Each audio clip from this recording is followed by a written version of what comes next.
You ask Tiger to solve. This deals with linear equations with one unknown. The final result is v equals -1/13. Let's solve it step by step.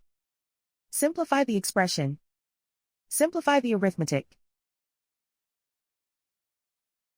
Group all constants on the right side of the equation. Subtract 3 from both sides. Simplify the arithmetic.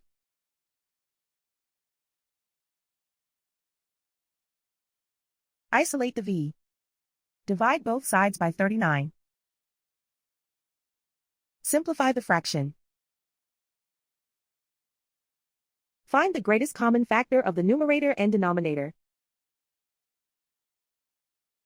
Factor out and cancel the greatest common factor.